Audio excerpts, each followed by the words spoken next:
السلام علیکم، بسم اللہ الرحمن الرحیم، نحمد و نصلی علی رسول الکریم۔ سورہ یوسف کے 9 مرکزی موضوعات میں سے ہمارا 6واں مرکزی موضوع باشاخت ہے۔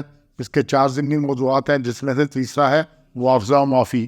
پہلا نقطہ جی، آیات نمبر 89 اور 90 میں سے یوسف علیہ السلام کا بھائیوں سے یوسف اور بنیامین سے سلوک کا سوال کرنا۔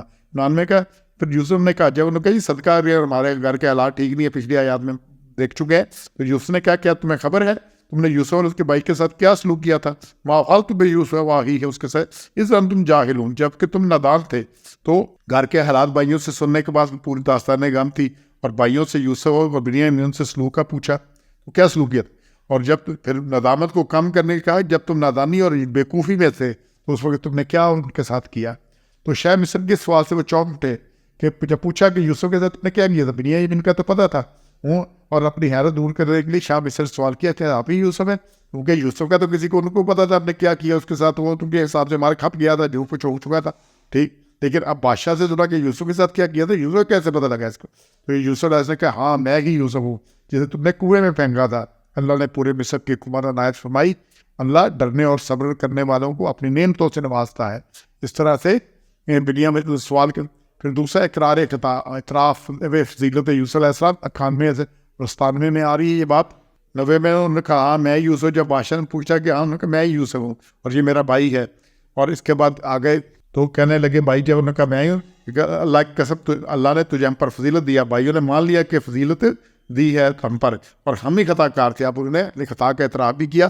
تو یوسف علیہ السلام اسی عزت کو مستحق تھے جو اللہ نے آپ کو دی ہے، اور ہم ہی قصوروار تھے۔ انہوں نے مانا کہ کنہ لخاطئین، ہم ہی خطاوار تھے۔ اور پھر یہ 97 میں انہوں نے باپ سے جا کر بھی یہی کہا کہ ہم سے غلطی ہوگی اور ہمارے لیے استغفار کیجیے، ورنہ کنہ خاطئین، کہ ہم خطا کار تھے، تو اپنی خطا کا اعتراف کیا۔ پھر 92 میں ظرف بے مثال ہے معافی بھی اور دعائے مغفرت بھی۔ یوسف علیہ نے کیا کہا؟ قال لا تثریب علیکم اليوم، آج تم پر کوئی ملامت نہیں، کوئی الزام نہیں، اور کیا یغفر اللہ لکم، اللہ تمہیں بخشے، هو ارحم الراحمین، وہ سب سے زیادہ بہتر بخشنے والا ہے۔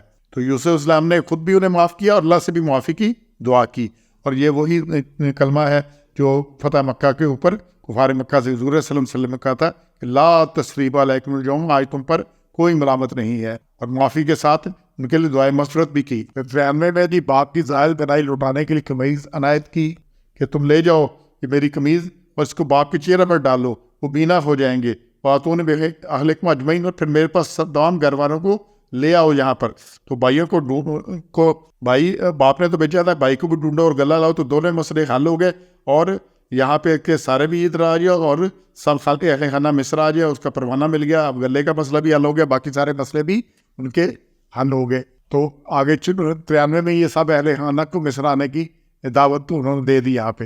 اور پھر 6 ہے باپ سے دعائے مغفرت کی گزارش، وعدہ 97-98 میں ہے کہ انہوں نے باپ سے کہا کہ ہمارے لیے جب کرتا دیا تو پھر وہ باپ کی بنائی لوٹ آئی، اور پھر انہوں نے کہا باپ سے کہ غلطی انہوں نے مانی کہ ہمارے لیے بخشش مانگی ہے کیونکہ ہم ہی خطا کار تھے۔ انہوں نے کہا سوف استغفر لکم ربی، انہوں نے کہا میں جلد ہی تمہارے لیے بخشش مانگوں گا، بے شک وہ غفور رحیم ہے، معاف کرنے والا ہے۔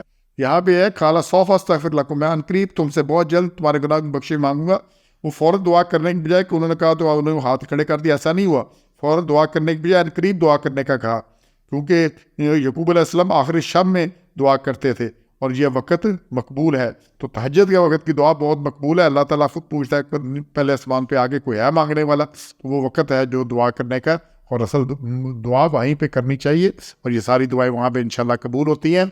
تو اس طرح سے بھائیوں کا سلسلہ جو ہے سے ہوا، اور ان کو معافی بھی مل گئی، معاوضہ بھی جو تھا، اور مصر سے میں سب کو رہائش بھی۔ تو جو بنی اسرائیل کا سوال تھا کہ یہ اہل بنی اسرائیل جو تھی حضرت یعقوب کی فیملی، یہ تو فلسطین اور اس کے تھے، یہ آئے کیسے تھے؟ تو یہاں پہ مل گیا کہ اس طرح یہ سارا معاملہ ہوا تھا۔ تو پھر حضرت یوسف جب مصر کے بادشاہ بن گئے تو انہوں نے سب کو بلا لیا۔ تو اس طرح یہ جو قافلہ آیا، اس کے بارے میں روایت ہے کہ کچھ 73 کے قریب بندے تھے، یہ سارے خاندان، عورتیں اور مرد اور سارے بچے ملا کر کچھ 73 کے قریب تھے۔ تو یہ سارے اس طرح مصر شفٹ ہو گئے، تو بنی اسرائیل فلسطین سے مصر میں منتقل ہو گئے۔